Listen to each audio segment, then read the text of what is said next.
यो बहिनीले त कति चाय खाँदो रहेछ भनेर चाहिँ नभन्नु होला है। So hello everyone, welcome to my mini blog. Guys म चाहिँ आज उठेर चाय बनाउँदै थिएँ है।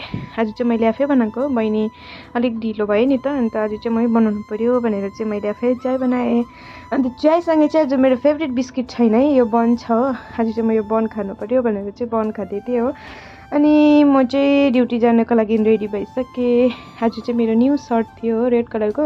आजदेखि चाहिँ मेरो नयाँ युनिफर्म थियो नि त, अन्त मैले त्यही लगाइरहेको थिएँ। अन्त बहिनीहरू चाहिँ यहाँ झगडा परिरहेको थियो। यिनीहरू चाहिँ फेरि यति बिना झगडा पर्छ नि, एकछिन मिल्दैन हो। अनि साथीहरू, मैले चाहिँ बहिनीलाई दोकान पठाएको थियो। बहिनीले चाहिँ हेर्नु न, ऊ चाहिँ बिहामा जाँदैछ नि त, अन्त त्यही भएर चाहिँ उसले सेन्डल किनेछ हो। अन्त यो सरर के भन्छ हो त्यो किनेछ हो। मजाको रहेछ, कलर पनि मन पर्यो हो। अन्त मैले उसलाई भने त्यो त एकछिन म पनि यहाँ ट्राई गर्नु पऱ्यो भनेको थियो। अन्त मैले पनि यसो लगाएर कति सानो न सानो थियो, उनीहरूको साइजको त मलाई हुँदैन नि त मैले माथिबाट यस्तो गर्दै थिएँ। हेर्नु न कस्तो राम्रो थियो है, मलाई त मन पर्यो, कलर पनि एकदम युनिक राम्रो थियो हो। अनि गाइज बहिनीले चाहिँ मलाई हेर्नु न यहाँ बिहानको चाय बनाएर दिएको हो।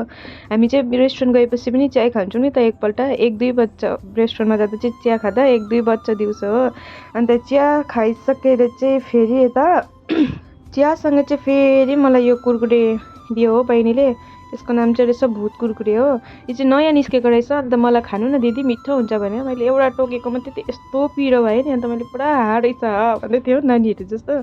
अनि गाइस मैले चाहिँ चियाहरू खाइसकेर चाहिँ आमालाई भिडियो कल गरेँ हो। अन्त आमा चाहिँ यता खाना पस्किनु हुँदै रहेछ खाना खानुको लागि न। अन्त आमासँग बात गरिसकेर चाहिँ फेरि हामी चाहिँ इभिनिङको चाय खाएको है। साथीहरू कति चाय खाँदो रहेछ नभन्नु भनेको त्यही लागि मैले हो, किनकि अब बिहान म रुममा पनि खान्छु होइन। अन्त यता अब ड्युटी आएर पनि हाम्रो 2 बज्छ चिया खाँदाखेरि हो बिहानको चाय।